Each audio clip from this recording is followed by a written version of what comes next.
Good afternoon, hockey fans. How's it going? Welcome to another episode of Odd Man Rush, brought to you from the Five Reasons Sports YouTube channel, sponsored by Intense Nutrition.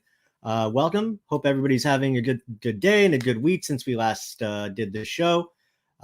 Big thanks to my producer Manny Chang on the other side, doing everything he needs to get the show on board. Doing it from Chicago, working on vacation. Manny is the man, so thank you, sir, very much. I'm Dave Dwork. I'm your host, David Dwork from Local10.com, covers the Florida Panthers, all that good stuff. Welcome to the show. It is kind of crazy right now, I guess you could say. In hockey, but just kind of across the whole sports landscape right now with, another uptick or, outbreak or whatever it is. A lot more positive cases of COVID-19 with this new Omicron variant. And it's hitting sports team. Obviously people in general is the big concern, always. But, in sports are people, athletes are people too, right? We sometimes forget that, but they're just, at the end of the day, they put on their pants and they poop and pee just like the rest of us. And right now, everybody's a little scared because of this COVID issue. And you're seeing, sports leagues, the NFL, the NBA, the NHL, you're seeing postponements, you're seeing guys out with COVID. And, it hit the Panthers pretty hard in the last week or so. And we saw, seven players in the COVID protocols for the Panthers. Aaron Ekblad, Sam Bennett, Radko Gudas, Brandon Montour, Frank Vetrano, Ryan Lomberg, and Carter Verhaeghe. So that's seven. It's not, obviously you take seven guys out of a lineup that needs 20 guys to play, and it's going to be a huge issue. And, that's what we saw play out last Thursday, as we see Shelby joining the show. Hello, Shelby. Charlotte's puck handling scares me. That's interesting that you say that, Shelby, because this puck handling is actually one of Spencer Knight's stronger areas of his game. So maybe he was having he had a rough night stopping the puck, as we saw, giving up, I believe, was 5 goals in his Checkers debut. But yeah, stick handling is one of his strengths. So if he was having a hard time doing it in Charlotte that night, that would kind of lead me to believe that it was just kind of a rough night overall. And maybe he was just, it happens, right? Hopefully it's just more of an isolated thing than it is of a trend. That's kind of the point of him being down there, is to, I think, get some minutes under his belt and really just kind of find his form again and get comfortable. So hopefully it plays out better for Spencer. But yeah, that's frustrating to hear. But I appreciate you jumping on the show, Shelby. So back to the Panthers COVID issues. That game against the Kings was, it was a shit show. Right? Let's just be honest. When you've got 3 of your top 5 defenders, the Panthers their 6 defenseman core, the 6th spot has kind of been fluid as we've seen different guys pop in and out of there throughout the year between, Ulevy and Carlson earlier in the year, Knutson. That's the spot that Prisky played. That's where Kierstead played. So that 6th spot, it's kind of up in the air a little bit. Your top 5, though, when you take 3 guys out, you take out Ekblad, Gudas, and Montour. That's a huge issue. And the Florida's defense, they play a pretty pivotal role in the way that the team plays and succeeds. So yeah, and baby rage. The Heat are missing too. It's just scary. It's across the board. It's it sucks. And then also when you're just talking about, the forward ranks, staying with the Panthers for a second, the COVID list, you already have Barkov out with his upper body injury. Now you lose Sam Bennett and Carter Verhaeghe.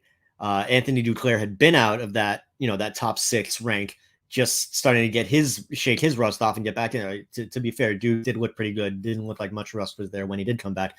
But either way, you're seeing a lot of rotating guys in and out of this top 6, and just between the injury issues and the COVID issues, I get it. The Panthers have certainly fallen off from that ridiculous pace that they put up early in the season. But I think it's a little understandable and warranted, just based on between the injuries and COVID.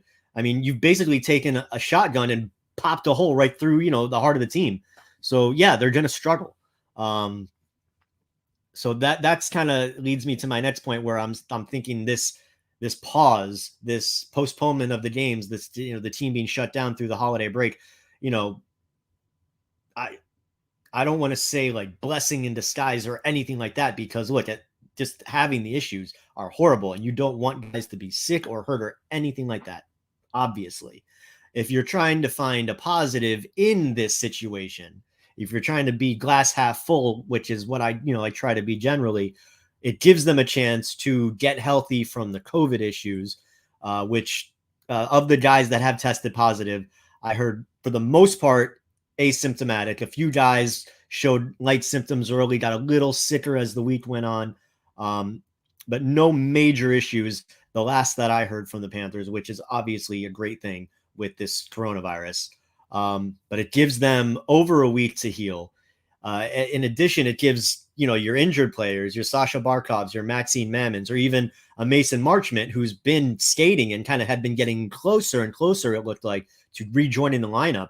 And I'm a huge fan of Mason Marchment. He's the team's Swiss Army knife. He can play anywhere in the forward ranks and do a good job of what the team does in their systems. Big fan of Mason Marchment. And there's Manny Chain popping on the show. Manny, what's going on, man? You got something to add? Afternoon, my friend. No. I mean, listen, I booked this trip maybe 3 months ago. Panthers were supposed to play Chicago tomorrow. That's not going to happen. Right. That's not going to happen, but I wasn't going to waste a perfect trip. I mean, I love coming up here. It's probably my 6th time. But listen, I think the number one rule thing I think we all want, whether you're a hockey fan or whether you work for the NHL in some sort of way, you first want this to have an end, right? But as we know, there might not be an end, but players are human beings. They have families, right? So I think the most important thing is let's make sure it's still safe, right? Because, I mean, listen, we were there on Thursday. Bob played, and then the very next day he tests positive. It's like, geez, dude, man. It's like there's no way of actually, having this go a certain way without you just saying, you know what, let's just freeze it. Let's see what happens later on. But of course, the safety of the players comes first, man. And let's get all these guys back healthy. Again, it's an 82 game season, right? It's not 61. You're not playing in a bubble. Like this season has to some sort. And it's quite clear, right? I think the way that the NFL is handling things, right? They're not canceling games. It's quite clear. If a team's struggling, they're going to put Tuesday games are back. Yay. Huh? Tuesday games are back. Now we're getting we get more days with football than without football. Correct. It's like, that league has already said, you know what, we're not going to cancel anything. Like we have to play it. And it's, and the NHL is canceling games, but I'm sure they're going to go ahead and reschedule. But there's too many teams and too many star players that are missing time because of this. And you can't see, you know what I'm saying? Like, what if this was the playoffs? I'm so curious to see what Bettman would have done, right? Like, let's say it's 2 weeks before April and, there's still shifts in the standings and stuff. What would really have happened? But of course, that's what to be seen. So you shall see. But I think right now, Manny, I think there in the NHL, there's 70 players total on the COVID list across the board. There's 9 teams that are shut down. Nothing happening. It's kind of crazy how it's really kind of spread quickly. And it's at the end of the day, like you just said, man, it's safety is what has to come first. So I appreciate the time, Manny. I'm going to jump right quick. My guest for the show today is David Pagnotta of the Fourth Period. He's going to join me in just 1 second. And we're just going to kind of look at the big picture of what's happening right now. But before we get to Dave, I do want to talk about the show sponsor, Intense Nutrition, an amazing, amazing place. I love them very much. They're located at 2540 North University Drive in Coral Springs, conveniently just a few minutes away from the Panthers ice then. So, if you're playing hockey or if you're going to get your skate sharpened or whatever, you can stop by Intense Nutrition and pick up whatever you need. They'll hook you up. They're going to give you the big box store prices, but with the personal touch of a local business. So you'll find always superior quality and superior service, and that's what they're known for.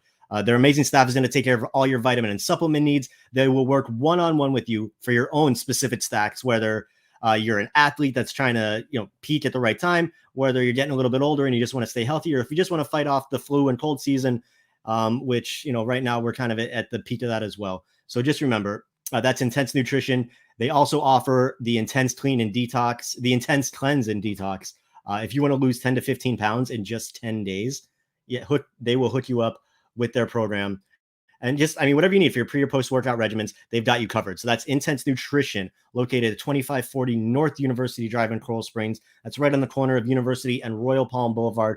Or you can give them a call at 954-775-0257. That is Intense Nutrition in Coral Springs. All right, let's jump into my guest conversation. Joining me on the Odd Man Rush right now is David Pagnotta of the Fourth Period, one of the great hockey insiders, and I mean, really lately, one of the great hockey gamblers. I am jealous of your track record of late, Dave. I really just need to start mimicking your picks, and I'll get out of this little funk that I've been in. But thank you for joining the show. Yeah, no, thanks for having me. Friday was rough. I'm not going to lie. I had a very, very bad Friday. It probably could not have gone worse, but I was due because I was out. Yeah, I was going to. So yeah, one bad day in the run that you've been having, I'd live with that. Yeah, it was all right. I'll take it. It's there's only one game tonight to talk about to kind of throw some money on. So I might have to hit a few different props. Yeah, that's the key, right? The prop bets. But exactly. I do want to talk a little bit about what's going on around the league. Obviously, it's kind of been crazy for the last the last fortnight, really, to borrow a Shakespearean term. But I want to start with the Panthers. 7 players were put in the COVID protocol when things got shut down. I was just saying, trying to find a positive out of the situation. It gives them a chance with everything getting shut down between the players that got sick and the players who had been hurt. When you're talking about a Sasha Barkov or a Mason Marchment, it gives them a chance to kind of get back to square one, right? Which I think is what a lot of teams are looking to do right now. Yeah, I mean, if there's any silver lining in all this, it's getting the injuries or the injured guys a little bit healthier or fully healthy without missing too much time. So you're going to take a positive out of some of this. This is one of them. Let guys mend up a little bit more and then get back into game action. But it's a Dave, it's a tough situation for everybody, certainly to be in. But you got to try to you try to understand what's going on. You try to accept it. You may not like it. A lot of guys don't like it right now, but it is what it is. And again, silver lining: injured guys get a little bit more time to get healthy. Plus, home with the family over the holidays and stuff like that. So, again, pinpoint some of the positives. That's a couple. Yeah, and you've got to, right? I mean, it's kind of a big dark cloud hanging over things right now. So there's nothing wrong with trying to find any positives that you can. Just flat out, your opinion. Do you think the NHL should have just shut things down league wide, or is this kind of meandering along case by case? The right way to go, big picture. Yeah, I mean, that's what they think. You can make an argument that maybe, maybe the NHL should have acted a little bit sooner on Ottawa and the New York Islanders situations. But, I mean, I don't think anybody would have predicted that, we're up to 43 games that are postponed right now. 38 in the last week, I think. I mean, I don't think anybody would have predicted that. I don't think many people anticipated the wave that this variant kind of took on the league to kind of kick in. So it's a tough situation. I mean, in hindsight, obviously, yes, but it was hard to predict at that time. So the way that they're going about it now is trying to get as many games in as you can without having too many makeups. So we're at 43 as of this moment. Right. New Jersey and Pittsburgh just postponed their game tomorrow. So that's the 43rd. You still want to try to get games in. You got the one today in Dallas. It just means that there's less games that have to be made up in February and in May and trying to regroup part of the season, because it looks like a lot of dates will be shifting along here to try to keep the schedule going until end of April or the first week of May. If they can keep it there, they're in good shape. Yeah, I mean, we kind of got that impression down here when they played that Panthers-Kings game. In terms of like where are they going to reschedule, the Kings being in Florida later in the season. So it just kind of makes sense that, I mean, and it gets into the whole Olympic issue as well, which is something else I wanted to ask you about, because you've got this big block of time with no games scheduled. And it seems like it's trending in the direction that there's not going to be any NHL players going to the Olympics, right? Is that where we're at right now? Yeah, I would. I anticipate an announcement this week that the NHL and NHLPA have jointly agreed to forego the Olympics. is it going to be a full outage, or are they going to allow some players to take the option if they want to join? And if they do, what are the stipulations associated with that? And I'll get to that in 1 second. So where we're at right now, there will be a break in the season. They're trying to keep All-Star from being postponed. They want that to happen. And with a 3-week window in between games, it looks like they're going to allow the teams to continue to go on a bit of a break, like they would normally have a bye week every season. Right. So that would kind of fall into that. And I suspect around the 15, 16, 17, the middle of the second week of February, full week of February, is when they'll start to stagger some games in. That's what they'd like to do. We'll see if they can get to that point. They're going over all of that even as we speak, all the schedule makers. So if they can get some games in between here, and a lot of venues have concerts and other events booked, so they're trying to pinpoint some options. If they can get some games in now, in February, rather than having them all condensed towards the end of the season and potentially stretching this into middle of May, that's what they would like to do. But I suspect the Olympics I've been unofficially, my belief is they're done. There's going to be some type of announcement this week, and then they'll kind of go from there. With respect to the option, there's been some talk. I don't know if it's going to be agreed upon between the NHL and NHLPA, but one idea that was brought up is if you want the option and you're willing to go and you're very adamant about it, there could be a scenario where they allow certain players to go, but if you miss any NHL action from participating in the Olympics and or whatever quarantine happens if you test positive, you may forego your salary for that part that you are out of the league. That's an option. Well, that makes sense. It does, and we'll see who wants to do it. Yeah, but it's and again, I don't know at this point if that's something that's been agreed upon or is trending in that direction. I just know that's it's an idea that has been brought up. So then, Dave, to follow up with that, because in my eyes, and me being a hockey fan all my life, I know that Gary Bettman has always pushed the players to go out to represent, make the game, more global, make it more aware. So now when you paint this scenario, I mean, if I'm a youngster and if my national team calls me up, heck yeah, I want to go play. But now the worrisome of, man, if I test positive, I get hurt, my salary is not even going to be, available. What message would you say to those young guys? Because I know if I'm a Barkov, if I'm Team Canada like Doughty, etc., there's no way that I'm going to go, right? Because obviously there's so many risks. But if you're a youngster all of a sudden getting there up to that level, what's your message to them and saying, hey, listen, it's a risk, but might be a great risk, but it might cost you down the line of your own professional career. Yeah, and that's the thing. If you're a young player and you're at that caliber, I say take the out and focus on 2026, because the league and the PA are still, as part of the CBA, they've agreed to also participate in the 2026 Olympics in Italy.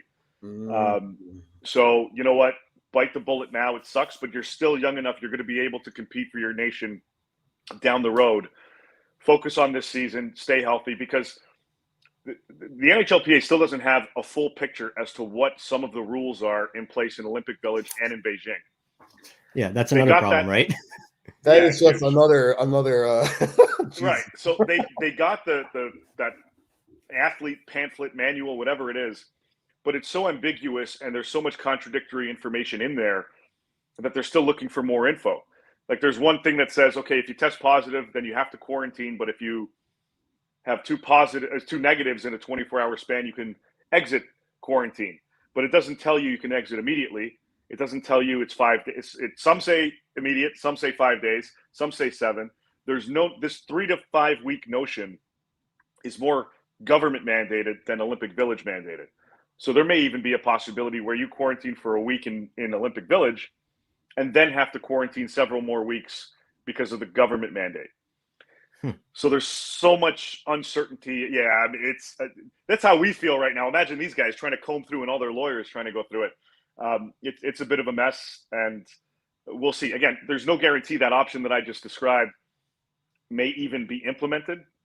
They may say, sorry, guys, it's just a hard no. And that's a possibility as well. So when the Olympics do get here, I mean, it sounds like we're going to be shaping up to see something that we saw 4 years ago, where it's going to be like a lot of KHL guys And, I mean, there might be, like, kind of to Manny's point, what are some of the like AHL guys or that next tier that would now be the next man up to go represent their countries? Does this mean that we're going to see like leagues under the NHL suddenly very depleted and potentially, for longer term because of what we were just talking about? It's possible. The NHL decision will have some effect on the AHL. And that's still another thing they're trying to comb through. I suspect most guys that are going to be representing the US and Canada and a lot of the other nations will be either players that are not signed to an NHL club right now, like Devin Dubnyk, for example. He signed with Charlotte to get in shape to be part of the Spengler Cup. Well, Canada just withdrew from the Spengler Cup. Yeah, right. That's out. Probably now, with the idea that most of these guys are going to be in contention for the Olympic roster a month later. So let's keep them healthy and safe and all that. So I think most guys will either be non-NHL, non-AHL contracts. There's a PTO with Dubnyk, so that's, separate. And then the European leagues and the KHL. Probably where it's going to trend once this official hammer gets dropped. Wow. Now, looking ahead to the NHL, the Olympics just sounds like a giant brain pretzel that I'm afraid, or I'm sorry that we got into now because my head hurts. It's it's so frustrating because I was really looking for. I love the Olympic. I love it in general, but I mean, obviously, hockey at the Olympics, it's like the nth degree, and I love it. Some of my great hockey memories are Olympic tournaments. I mean, heartbreak in 2012, but I mean, heartbreak for me, happiness for you. Yeah. But I mean, no, it's great. So, it's really unfortunate how it's shaking out. But I mean, just kind of like what Manny and I were saying at the open of the show, at the end of the day, the ultimate is health and safety. And, that's really what it all boils down to. In terms of the NHL now, with what's going on, obviously we're seeing a lot of postponements and everything through the holiday break. We're seeing increased protocols, which I'll ask you about in a second. But in terms of like the actual continuation of the season, one issue that we're running into, at least currently, is the issue with cross-border travel. And that could really throw a wrench into things because, I mean, last season, a big reason why that lasted was because you had no cross-border travel. You had one division of all Canadian teams and everyone else was, partying down here in the American protocol. So could that be an issue for here throughout the rest of the season? No, it doesn't look like it. The reason why this was implemented now ahead of the Christmas break, if the Panthers go to Toronto or wherever, and tomorrow, for example, and let's say somebody tests positive, they got to stay in Canada for 10 days. If the Leafs go into the States and they play Minnesota and somebody on that team tests positive, they have to stay in Mini for 10 days. They have to go through that quarantine. So the primary reason why the no cross-border rule was put in right now until after the holiday break was to make sure that guys can be with their families during that holiday break. That's the primary reason right now why they've gone through the cross-border closure. It has nothing to do with the government's. It's more so, well, I guess it kind of does because of the quarantine, but it's more so to make sure that, look, we're going through all this now anyway.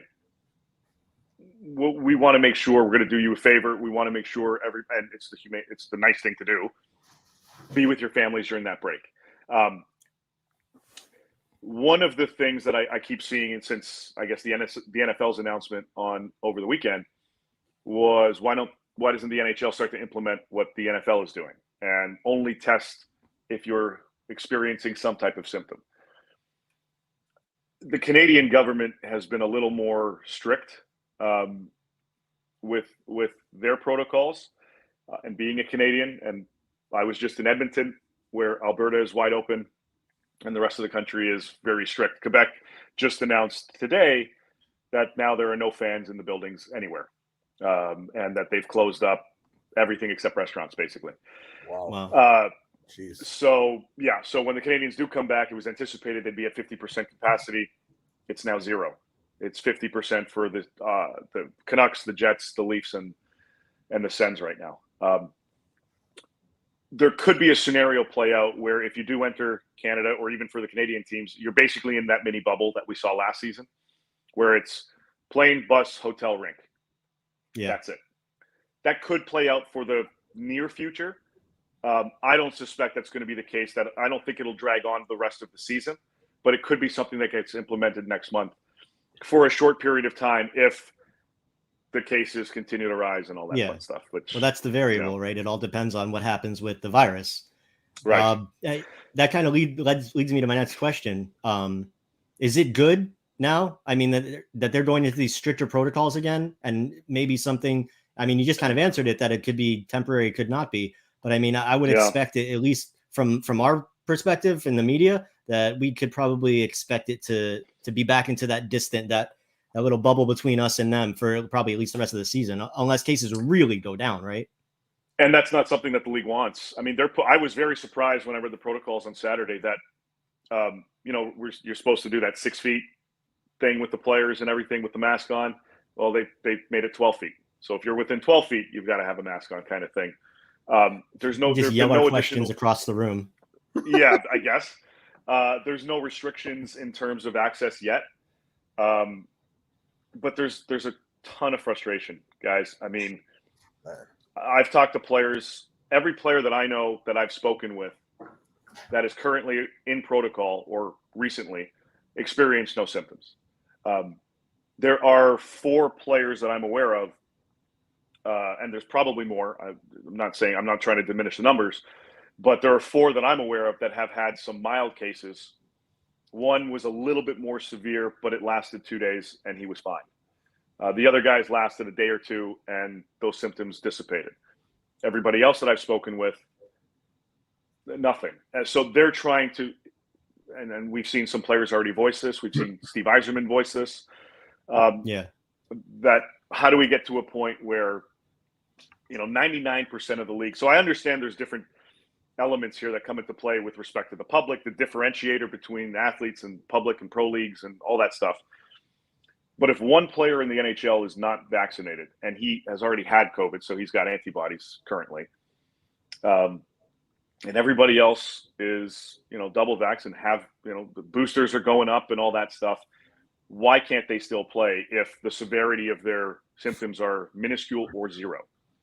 So that's what's being discussed within the league right now and the NHLPA. And as I said, Yzerman's voicing it. Other players are voicing it. Hellebuck is talking about the mental severity of and the mental issues, health issues that guys are dealing with in quarantine. And that's true. I've spoken to guys and they're not very happy at the moment.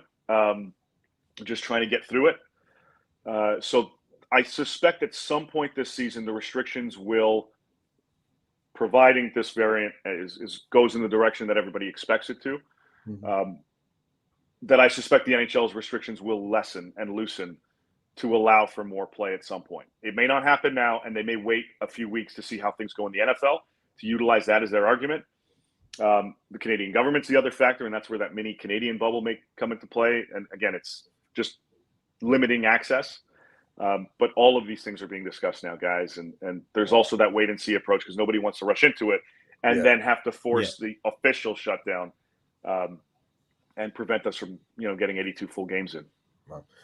Dave, just one more from me. So I think you made a great point and actually a great job in trying to explain to us the whole thing between crossing the borders, right? Because of course, for me as a fan, I don't remember those things until I remember back 2020, right? And I was thinking, oh my goodness, are we really going through this again, right? Right. So then I guess the league really doesn't want to keep postponing games going forward. But let's be honest here, we really don't know what this virus can do. We really don't know what could happen in January, February, or even March. But what we do know is that the playoffs begin in April to May. The more games that get canceled, the more games are going to have to be rescheduled. If you're Gary Bettman and you see that this doesn't get contained, because let's be clear, this is not just an NHL problem. NBA, NFL, even the soccer leagues out in Europe, right? Leagues and everything, I mean, listen, they started just playing with 80,000 fans and they didn't care. And now all of a sudden, when you see the numbers, it's like, well, no offense. It's no surprise. Everybody's not wearing a mask. They're going out and getting drunk with a pub. It doesn't matter to them. And I get it, right? We're all trying to find our way of living again, our way of having fun again. But if games keep getting rescheduled, right, can you really see the playoffs getting pushed back? Because and then if that ends up happening, worst case scenario, then that whole effect of you trying to make sure that the league begins again in October and things like that, and that might even get pushed back, because unless you do what you did, last year or whatever, you're going to put the pressure on the players once again to have a short off season. And personally, I don't like that for them.